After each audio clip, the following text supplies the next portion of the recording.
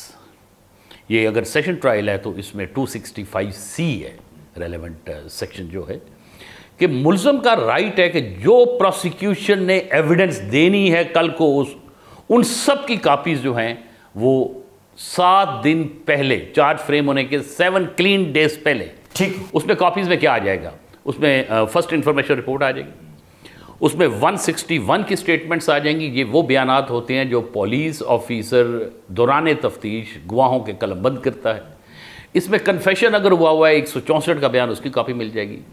اس میں وہ مل جائے گا جو فرسٹ انسپیکشن نوٹ ہے، جب تفتیشی افسر سب سے پہلے موقع واردات پہ گیا تھا، سین آف اکرنس پہ گیا تھا، وہ نوٹ اس کو مل جائے گا۔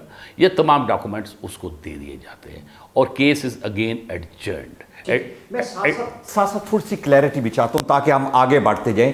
جو 161 کی سٹیٹمنٹ ہے، اکثر لوگ اس پہ کنفیوز ہوتے ہیں کہ جب آپ نے ایک سٹیٹمنٹ دے دی اس کی کیا اہمیت ہے ٹرائل میں، چونکہ this is not a confession, this is a statement. Most of the time police نے وہ اسٹیٹمنٹ جو ہے وہ کانکاکٹڈ سٹوریز ہوتی ہیں، اس میں فیکٹس نہیں ہوتے۔ اس کا مجھے بتا دیں کہ what importance it holds in trial. اس کی بہت امپورٹنس ہے۔ 161 کی سٹیٹمنٹ پولیس افسر ریکارڈ کرتا ہے، اس پہ نہ تو گواہ کے سائن ہوتے ہیں نہ اس کا انگوٹھا ہوتا ہے۔ سو پولیس والے جو ہیں ڈیو ٹو دیئر انکمپیٹنسی اور میلافائڈی، بدنیتی، دونوں وداؤٹ فیئر آف کنٹرڈکشن کہہ رہا ہوں، دونوں they are incompetent and they are بدنیت بھی ہیں. اینی وے وہ یہ سارے کام خود کرتے ہیں. ٹھیک ہے. 161 کی اسٹیٹمنٹ کی امپورٹنس یہ ہے کہ ٹرائل جب شروع ہوتا ہے, کمنسمنٹ ہوتا ہے, تو یہ کاپیز چونکہ پہلے ملی ہوئی ہوتی ہیں. اب اسی گواہ نے کورٹ میں آ کے بھی اسٹیٹمنٹ دینی ہے, تو وکیل صفائی کے پاس موقع ہوتا ہے کہ وہ اس کو کمپیئر کر کے دیکھ لے کہ پولیس کے پاس جو اسٹیٹمنٹ اس نے دی تھی 161 کے تحت اور جو اب دے رہا ہے, تو اس میں کوئی ایڈیشن, ڈیلیشن یا کوئی چیز تو نہیں ہے تو وہ اسے کنفرنٹ کروا کے اس کا فائدہ ملزم کو. ٹھیک ہے. چلان جب سبمٹ ہوتا ہے تو اس میں کافی سارے لوگ جو ہے مختلف خانوں میں پلیس کیے جاتے ہیں. اس میں دو, خانہ نمبر 2 امپورٹنٹ ہے جی. خانہ نمبر 2 میں پولیس والے پھر جو بلنڈر کرتے ہیں. خانہ نمبر 2 بیسیکلی ان کی زبان میں کہتے ہیں جو بے گناہ پائے گئے, جن کے خلاف ایویڈنس نہیں ملی, اور یہ لکھتے ہیں کہ میری تفتیش میں بے گناہ پایا گیا. تم کون ہوتے ہو؟ ہاں ٹھیک. بے گناہ پایا گیا, تم جج ہو؟ میرا مطلب your job is collection of evidence. تم جا کے اور کہنا شروع ہو کہ میری تفتیش میں بے گناہ پایا گیا. تمہیں اتنا ہی شوق ہے تم اپنی وردی اتار کے پی سی ایس جوڈیشل کر کے ہمارے مقابلے پہ آ جاؤ. ہاں ٹھیک. میری تفتیش میں بے گناہ پایا خانہ گیا. نمبر 2 رکھا کیوں گیا؟ خانہ نمبر 2 جن کے خلاف ایویڈنس نہیں ملی, ٹھیک ہے, تو اس کو پھر وہ چلان نہیں کرتے, لیکن ٹرائل کورٹ کی ڈسکریشن ہے اور ایسے کیس ہے کہ ان کو بلا لیں, ان کے خلاف ایویڈنس آئی ہے. بلاتے ہیں یوزلی, بے شمار دفعہ بلایا بھی ہے, ان میں سزائیں بھی ہوئی ہیں. سپریم کورٹ کے, ہائی کورٹ کی ججمنٹس ہیں اس بات کے اوپر. ٹھیک ہے. اینی وے بات کو آگے چلتے ہیں تاکہ تھوڑا سا کنفیوژن نہ ہو آڈینس کو, ینگ لائرس کو. اچھا جی, اب اس کے بعد چارج فریم ہوتا ہے, یعنی اسے کہا جاتا ہے ملزم کو, یہ فرسٹ ٹائم جج صاحب اور ملزم آپس میں بات کرتے ہیں کہ دس is the allegation against you, کیا ڈو یو پلیڈ گلٹی اور ناٹ گلٹی, اور عام طور پہ وہ کہتا ہے جی کہ ناٹ گلٹی. اکثر یہی کہتا ہے. ٹھیک ہے جی. اس کے بعد نیکسٹ اسٹیج آ جاتی ہے جی پروسیکیوشن ایویڈنس, استخاصہ یا پروسیکیوشن ان کی شہادت ہے. سو کئی طریقوں پر کمپلیننٹ آتا ہے, ڈاکٹر آتا ہے, انویسٹیگیٹنگ افسر آتا ہے, آئی وٹنسز آتے ہیں, ریکوری کے وٹنسز آتے ہیں, ان کی ایویڈنس ریکارڈ ہوتی ہے, اس پر وکیل صفائی جرا کرتے ہیں اور پروسیکیوشن ایویڈنس کمپلیٹ ہو جاتی ہے جی. پروسیکیوشن ایویڈنس ہونے کے بعد پھر ایک سٹیٹمنٹ ہوتی ہے جی, جس کو ہم اپنی زبان میں کہتے ہیں 342 کا بیان, 342. دس از وداؤٹ اوتھ, یہ وداؤٹ اوتھ سٹیٹمنٹ ریکارڈ کرتی ہے. Again this is the first time. یہ 20-22 سوال ہوتے ہیں جو کہ جج اور ہم لوگ پیچھے ہٹ جاتے ہیں, جج اور ملزم وہ آپس میں آنکھوں میں آنکھیں ڈال کے بات کرتے ہیں, اور یہی جج ڈمینیر کہتے ہیں فیشل ایکسپریشن کو, وہ نوٹ کر رہا ہوتا ہے, وہ ریکارڈ نہیں ہو سکتا. وہ دیکھ رہا ہوتا ہے کس بات کا جواب دیتے ہوئے اس کا رنگ فک ہو گیا تھا, کس بات کا جواب یہ فرفر دے رہا تھا جیسے رٹا لگایا ہے ہوا, کس بات کا جواب دے کے یہ آنکھیں چرا رہا تھا. سو اس کا ڈمینیر بھی جو جج جو ہے وہ نوٹ کر رہا ہوتا ہے. اس میں اس طرح کے سوال ہوتے ہیں, کب گرفتار ہوئے. اس میں 2 کوسچن بڑے امپورٹنٹ ہوتے ہیں, اور اتنے سال کی وکالت کے بعد بھی, غور کی بات ہے یہ, ٹھیک ہے, اتنے سالوں کی وکالت کے بعد بھی ان 2 سوالوں کو تیار کراتے ہوئے مجھے پسینہ آ جاتا ہے. وہ ایک کوسچن یہ ہے, Y this case is against you. تم کہتے ہو بے گناہ ہے, وہ کہتے ہیں تمہارے اس کے باپ کو تم نے مارا ہے, باقی گاؤں میں کسی کا نام نہیں لے رہا, تمہارا نام لے رہا ہے. یہاں وہ سارے کا سارا بیسک کرمنل جورسپروڈنس دھرے کا دھرا رہ جاتا ہے کہ duty of the prosecution to prove the guilt, duty of the prosecution. وہ کہتے ہیں why this case is against you. اور دوسرا question, why the prosecution witnesses have deposed against you. تم کہتے ہو بے گناہ ہو, 4 شریف آدمیوں نے قسم اٹھا کے, قرآن اٹھا کے کہا ہے کہ تم نے قتل کیا, تم نے ڈکیتی کی, تم نے چوری کی. کیوں؟ اگر تو وہ واقعی سچا ہے تو وہ کہہ دے گا جی ان کی ہماری زمینوں کی دشمنی تھی, ہمارا کچھ اور تھا. اور اگر اس نے یہی کہنا جی میں حالات کا جناب, میری قسمت ہی خراب تھی تو مجھے نہیں پتا, تو جج کہتا پھر اچھا دیکھتے ہیں. ٹھیک ہے, یہ بڑا ڈیسائیڈنگ موڈ ہے یہ. آگے چلتے. اچھا جی 342 کی اسٹیٹمنٹ آ گئی. اب یہاں ایک بہت امپورٹنٹ بات, ضیاء صاحب کے دور میں ایک امینڈمنٹ آ گئی جس نے پوری دنیا میں پاکستان کے کرمنل جسٹس کی جگ ہسائی کر دی. انہوں نے کہا جی ایک 340(2) کا بیان ہوگا جو اون اوتھ ہوگا, اور ہر ملزم جو کہتا ہے میں بے گناہ ہوں وہ آئے گا اور قسم اٹھا کے کہے گا کہ میں نے یہ جرم نہیں کیا. ٹھیک. اب اس میں پرابلم پیدا ہونا شروع ہو گئی. پہلی بات تو یہ ہے کہ ملزم نے تو ثابت ہی کچھ کرنا نہیں ہوتا, ایویڈنس دی کس لیے جاتی ہے, اس کو مجبور کر دیا کہ وہ ایویڈنس دے. یہ کانسٹیٹیوشن کے بھی خلاف ہے, کانسٹیٹیوشن میں لکھا ہوا ہے no one shed be compelled to be witness against himself. جب وہ غلط اس کے جواب دے گا تو اس کا نقصان اسی جائے گا نا. ٹھیک ہے. اینی وے 340 کی اسٹیٹمنٹ انٹروڈیوس کرا دی. یہ جو امینڈمنٹ تھی it was challenged in the supreme court. ٹھیک ہے. اور سپریم کورٹ نے کہا کہ یہ آپشنل ہوگی. سو اب ینگ لائرز کے لیے خاص طور میں کہہ رہا ہوں, کتاب اگر آپ پڑھیں گے تو لگے گا یہ کمپلسری ہے, مینڈیٹری ہے, لیکن ججمنٹس اگر آپ پڑھیں گے تو یہ آپشنل ہے. آپشنل کون, کس کے لیے آپشنل؟ جج کے لیے؟ نو, یہ آپشن ملزم کے لیے ہے کہ جج اس سے پوچھے گا کہ تم نے 340 کا بیان دینا ہے, اور وہ کہے گا کہ جی یا میں نے دینا ہے یا نہیں دینا. ٹھیک ہے. یہی میں بتاتا چلوں کہ لاہور کے یا پنجاب کے یا پاکستان کے وکلا دو قبیلوں میں بٹے ہوئے ہیں. ایک وہ ہیں جو کہتے ہیں جی 340 کا بیان کروا دینا چاہیے. ایک وہ کہتے ہیں کہ نہیں, یہ نہیں کرانا چاہیے, جو مرضی ہے ٹرائل کورٹ پرزیوم کرتی رہے, اپیل میں جا کے دیکھ لیں گے. ایک تیسرا قبیلہ بھی ہے. تیسرے قبیلے, میں خود اس تیسرے قبیلے کا اسٹوڈنٹ ہوں.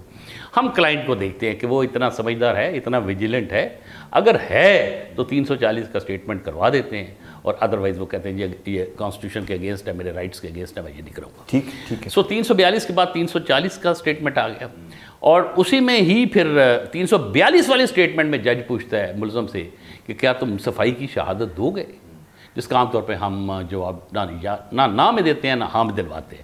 کہتے ہیں یس اف نیسیسری. ٹھیک ہے. یس اف نیسیسری, اپنے کارڈز اوپن رکھتے ہیں نا. اسی میں پھر ایک اور سٹیج ہے جو کچھ کیسز میں آ جاتی ہے, وہ ہے کورٹ وٹنس. ینگ لائرز کے لیے اگین یاد دہانی کراتے ہوئے, ایک تو پروسیکیوشن وٹنس ہو گئے کرمنل ٹرائل میں, ایک ڈیفینس ہو گئے. کورٹ بھی اگر چاہے اور وہ یہ سمجھے کہ ایک فلاں شخص تھا یا ہے جو کہ ایکوینٹڈ ہے, آشنا ہے اس حالات و واقعات سے, اور اس کی سٹیٹمنٹ بھی ضروری ہے, اور نہ پروسیکیوشن نے اس کو پیش کیا نہ ڈیفینس نے پیش کیا, تو کورٹ اس کو ایز CW بلائے گی. ٹھیک ہے. تو ایک PW ہو گئے, ایک DW ہو گئے, ایک CW ہو گئے. CW کو پھر کورٹ, ان کا ایگزامینیشن چیف وہ کوٹ کرتی ہے, جج صاحب خود کرتے ہیں, اور دونوں پارٹیز ڈیفینس اینڈ پروسیکیوٹر وہ اس کو جرا کر لیتے ہیں. ٹھیک. اس کے بعد وہ سٹیج لاسٹ آ جاتی ہے جی argument by lawyers, and this is the stage where we with our art of advocacy we address to the court and we interpret the law, we interpret the fact, کس گواہ نے کیا کہا اور اس کا کیا مطلب ہے, کس لا میں کیا لکھا ہے اور اس کا کیا مطلب ہے. And this is the stage where the precedent اور the case law are cited کہ میری سپورٹ میں ہائی کورٹ یا سپریم کورٹ کے یہ کیسز ہیں. اور اس کے بعد آفٹر دی آرگومنٹس پہلے عام طور پہ پروسیکیوٹر کرتا ہے, لیکن اگر ملزم نے دے دی ہے اپنی ڈیفینس ایویڈنس تو پھر آرگومنٹس اوپن پہلے وکیل صفائی سب کریں گے. And last but not least is the judgment, conviction اور acquittal. So if he is convicted, if he is acquitted ہے تو he will be going to his home sweet home, اور ادروائز وہ پھر سرکاری مہمان بنے اور جیل میں چلا جائے. تو ساری بات یہ بنی اسٹیجز آف ٹرائل میں. پری ٹرائل میں تو وہ FIR اور انویسٹیگیشن وہ گیا, summoning of the accused, supply of copies, framing of charge, prosecution evidence, statement under section 342, statement under section 340 optional, defence evidence if any, arguments and judgment. These are the. ٹھیک ہے. اچھا اب مجھے یہ بتائیں کہ یہ سارا پروسیس آپ نے ایلیبوریٹ کیا, جو سب سے مشکل کام ہے وہ یہ ہے کہ ٹائم کتنا لگتا ہے, قانون کیا کہتا ہے اور فیکچولی کیا ہوتا ہے, لوگ کتنا عرصہ ان کو اس پروسیس میں. پہلی بات تو یہ ہے جی کہ پولیس ان ٹائم چلان جمع ہی نہیں کرتی. لا یہ کہتا ہے 173 کے اندر لکھا ہوا ہے کہ 14 days کمپلیٹ اور انکمپلیٹ چلان جو ہے. اس میں جسٹس محمد منیر خان صاحب کا 1984 کی ایک ججمنٹ ہے, وہ ینگ لائرز کو چاہیے ضرور پڑھ لیں. جسٹس مرحوم محمد منیر خان صاحب کی ججمنٹ, وہ ریمانڈ پر بھی ہے, اس پر بھی ہے. 14 days is the statutory period provided by the statute. لیکن جہاں 2 سال تک تو چلان تفتیشیں ہی ہوتی رہتی ہیں, بندہ جیل میں بیچارہ سڑتا رہتا ہے. What is the remedy for that actually, if it is a common practice? Okay, very good question. Trial court میں جہاں سے وہ جوڈیشل ریمانڈ 14 دن کے بعد لے رہا ہے, جسٹ موو این اپلیکیشن. بہت کم لائرز کو پتہ ہے کہ جوڈیشل ریمانڈ بھی کنٹیسٹ کیا جا سکتا ہے جو 344 کے تحت ہوتا ہے. ٹھیک ہے. اس میں اندر لکھا ہوا ہے کہ if there is some inquiry اور ٹرائل پینڈنگ, تو یہ جو ریمانڈ دے رہے ہیں ان کے سامنے تو نہ انکوائری ہے اور نہ یہ ٹرائل ہے, وہاں آپ اپلیکیشن موو کریں کہ جناب پروسیکیوشن کو کہا جائے they were suppose to submit the challan within 14 days, انہیں کہا جائے کہ 10 دن کے اندر چلان پیش کریں. وہ 100% میجسٹریٹ, اب پڑھ لکھے میجسٹریٹ صاحبان آ گئے ہیں, پی سی ایس جوڈیشل کر کے, ینگسٹرز آ گئے ہیں, میل اینڈ فیمیل, وہ اسی وقت آرڈر ہو جاتا ہے. اس آرڈر کی امپلیمنٹیشن بھی اگر نہیں ہو رہی, کنٹیمپٹ موو کر دیں. سو یہ تو ہوگی بات وہاں سے. ٹرائل میں پھر پرابلم ہے کہ اس میں ٹائم لگتا ہے, کبھی گواہ اویلیبل نہیں ہے, کبھی جج صاحب اویلیبل نہیں ہے, کبھی وکیل صاحب اویلیبل نہیں ہیں. لیکن صرف اکیوز نہ ٹھہرائیں, ہمارے فیلڈ کو ذرا میڈیکل فیلڈ کے ساتھ کمپیئر کر کے الماس ذرا پلیز دیکھیے گا. ڈاکٹر صاحب ہیں, ایک کلینک میں بیٹھے ہیں, سب لوگوں نے ان کے پاس آنا ہے. وکیل صاحب ہیں, صبح اٹھے ہیں, کالا کوٹ پہن کے نکل پڑے ہوئے ہیں. اللہ اور کی ذرا ٹریفک کو ذہن میں لے کر آؤ. ماڈل ٹاؤن کورٹس کدھر ہیں, کینٹ کورٹس کدھر ہیں, ہائی کورٹ کدھر ہے, سیشن کورٹس کدھر ہیں, ایوان عدل کدھر ہے, اینٹی کرپشن کورٹس کدھر ہیں, ٹھیک ہے, اسٹیٹ بینک کی بلڈنگ میں جو بینکنگ کورٹس ہیں وہ کدھر ہیں.